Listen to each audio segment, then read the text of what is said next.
അസ്സലാമു അലൈക്കും. നമുക്കിന്ന് വെണ്ടക്കയുടെ ഒരു അടിപൊളി അച്ചാർ ഉണ്ടാക്കാം. വെണ്ടക്ക അച്ചാർ. അതിനുള്ള ഇൻഗ്രീഡിയൻസ് ആണ്. ഇനി നമുക്ക് 1/2 കിലോ വെണ്ടക്ക ഒന്ന് കഴുകിയെടുക്കാം. കഴുകിയിട്ട് ഇപ്പോൾ ഞാൻ 1 ഇഞ്ച് വലുപ്പത്തിൽ മുറിച്ചെടുത്തിട്ടുണ്ട്. ഇനി നമുക്കത് വേവിച്ചെടുക്കാം, വെണ്ടക്ക മാത്രം. അതിനായിട്ട് വെളിച്ചെണ്ണയാണ് ഒഴിക്കുന്നത്. ഒരു 4 ടേബിൾ സ്പൂണോളം വെളിച്ചെണ്ണ ഒഴിക്കുക. എന്നിട്ട് ഈ വെണ്ടക്ക ഒന്ന് ഇട്ടിട്ട് നമുക്കൊന്ന് നന്നായിട്ടൊന്ന് വേവിച്ചെടുക്കണം. ഇതിൻ്റെ ഒരു കൊഴുപ്പ് പോലത്തെ ഉണ്ടാവുമല്ലോ, വെണ്ടക്കയിൽ നിന്ന് വരുന്ന ഒരു കൊഴുപ്പ് പോലെ, ഒരു വളുവളുപ്പ്, അതൊന്ന് മാറി കിട്ടാൻ വേണ്ടിയിട്ടാണ്. ഒരു 2-3 മിനിറ്റ് ഒന്ന് ഇങ്ങനെ ഒന്ന് വേവിച്ചെടുത്താൽ മതി.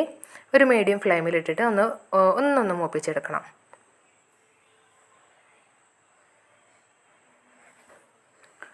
ഇപ്പോൾ കുറച്ച് ടൈം ആയിട്ടുണ്ട്, 2-3 മിനിറ്റ് കഴിഞ്ഞിട്ടുണ്ട്.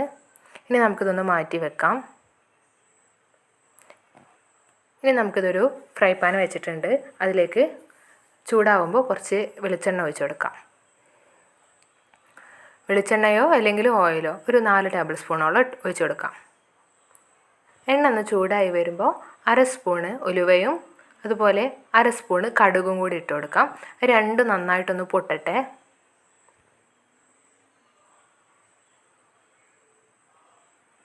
ഒരു പാകത്തെ എരിവുള്ള അച്ചാറാണ് അപ്പോൾ നമ്മൾ ഉണ്ടാക്കുന്നത് കേട്ടോ.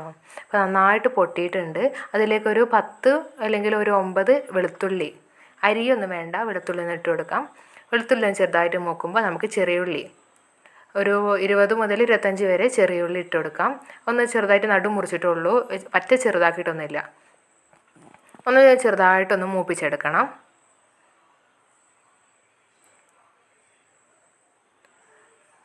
ഇനി നമുക്ക് കറിവേപ്പിലയും കൂടി ഇട്ട് കൊടുത്തിട്ടുണ്ട്, 2 തണ്ട്. ഇനി ഇതൊന്ന് മൂത്ത് വരുമ്പോൾ നമുക്കിതിലേക്ക് നല്ല പഴുത്ത തക്കാളിയാണ് ഇട്ട് കൊടുക്കേണ്ടത്. ഒരു 2 തക്കാളി ഇട്ട് കൊടുക്കാം, പഴുത്തത്. തക്കാളി ഒന്ന് ഇട്ട് കൊടുത്ത് അതൊന്ന് കുറച്ചൊന്ന് മൂത്ത് വരുന്ന വരെ നമുക്കൊന്ന് വെയിറ്റ് ചെയ്യാം, ഒന്ന് വാടി വരുന്ന വരെ.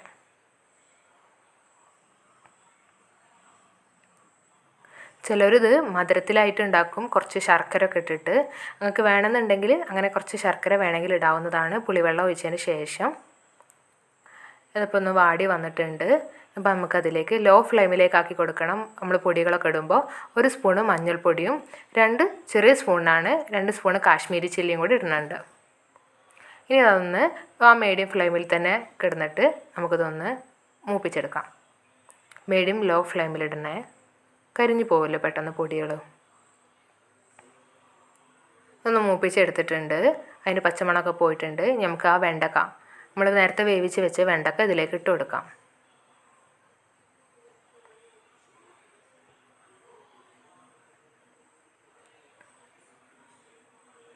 നമുക്ക് ഈ ഒരു അച്ചാർ ഒരു 2-3 കുറച്ച് ദിവസങ്ങളിലൊക്കെ ഇരിക്കുന്ന അച്ചാറാണ്. ഒരാഴ്ച വരെയൊക്കെ ഇരിക്കും ഈ അച്ചാർ ഉണ്ടാക്കിയിട്ടുണ്ടെന്നുണ്ടെങ്കിൽ. നമുക്ക് സ്റ്റോർ ചെയ്ത് സൂക്ഷിച്ച് വെക്കാനും കഴിയുന്നൊരു അച്ചാറും കൂടിയാണ്. ഇനി നമുക്ക് അതിലേക്ക് പുളിവെള്ളമാണ് ഒഴിച്ച് കൊടുത്തത്. ഒരു നാരങ്ങ വലുപ്പത്തിലുള്ള, വലിയൊരു നാരങ്ങ വലുപ്പത്തിലുള്ള ഒരു പുളിയാണ് എടുത്തത്. അത് കുറച്ച് വെള്ളത്തിൽ സോക്ക് ചെയ്ത് വെച്ചിട്ട് ഒഴിച്ച് കൊടുത്തിട്ടുണ്ട്. ഇപ്പോൾ ഒന്നും കൂടി ഞാനിപ്പോൾ പുളിവെള്ളം കുറച്ചും കൂടി അതിൽ വെള്ളം ഒഴിച്ച് വെച്ചിട്ടുണ്ട്. ഇപ്പോൾ നമുക്ക് കുറച്ച് ഉപ്പിട്ട് കൊടുക്കാം. നമ്മൾ നേരത്തെ ഒന്നും ഉപ്പിട്ട് കൊടുത്തിട്ടില്ല. അതിലേക്ക് 1 സ്പൂണോളം ഉപ്പിട്ട് കൊടുക്കാം.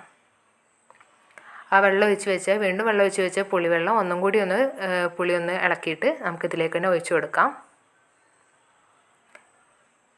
ഏകദേശം ഒരു 2 കപ്പോളം വെള്ളം ഒഴിച്ചിട്ടുണ്ട്. ഇപ്പോൾ നമുക്ക് വെണ്ടക്കൻ്റെ ഒപ്പത്തിന് വെള്ളം എത്തിയിട്ടുണ്ട്. ഇനി നന്നായിട്ടൊന്ന് വേവിക്കണം. വെന്ത് നല്ലതായിട്ടൊന്ന് തിള വന്ന് വേവിക്കാം. ഒരു 5-6 മിനിറ്റ് വരെ ഒന്ന് വേവിച്ചെടുക്കാം. ഈ കുറുന്നനെ നമുക്ക് കുറച്ച് വെള്ളം വേണമെന്നുണ്ടെങ്കിൽ അങ്ങനെ അച്ചാറാക്കാം. അല്ലാന്നുണ്ടെങ്കിൽ കുറച്ചും കൂടി ടൈറ്റായിട്ട് നല്ല കുറുന്നനുള്ള അച്ചാർ വേണമെന്നുണ്ടെങ്കിൽ കുറച്ചും കൂടി ഒന്ന് കുറുക്കി വെള്ളമൊക്കെ ഒന്ന് കുറുക്കിയെടുക്കാം. നിങ്ങൾക്ക് വേണമെന്നുണ്ടെങ്കിൽ ഇപ്പോൾ കുറച്ച് ശർക്കരയോ പഞ്ചസാരയോ ഇടാവുന്നതാണ്. ഇപ്പോൾ നമ്മൾ അച്ചാർ റെഡി ആയിട്ടുണ്ട്. കുറച്ചൊക്കെ വെള്ളം ഒന്ന് കുറുകിയിട്ടുണ്ട്. ഇപ്പോൾ നാളേക്കും അതുപോലെ തന്നെ ഇന്നുണ്ടാക്കി വെച്ച് നാളെ കഴിക്കുന്നതായിരിക്കും ഈ അച്ചാറിന് കൂടുതൽ ടേസ്റ്റ് ഉണ്ടാവുക. എല്ലാവരും ട്രൈ ചെയ്ത് നോക്കണം. നല്ല പെട്ടെന്ന് ഉണ്ടാക്കാൻ പറ്റുന്ന ഒരു അച്ചാറും കൂടിയാണ്. ഇൻസ്റ്റൻ്റ് എന്ന് തന്നെ പറയാം നമുക്ക്. പിന്നെ അച്ചാർ നമ്മൾക്ക് ഇരിക്കുന്നതോറും നല്ല ടേസ്റ്റ് കൂടി വരുന്നതാണ്. എല്ലാവരും ഉണ്ടാക്കി വെക്കുക. ഇൻഷാ അല്ലാഹ് നല്ലൊരു വീഡിയോ ആയിട്ട് നമുക്കിനി വീണ്ടും കാണാം.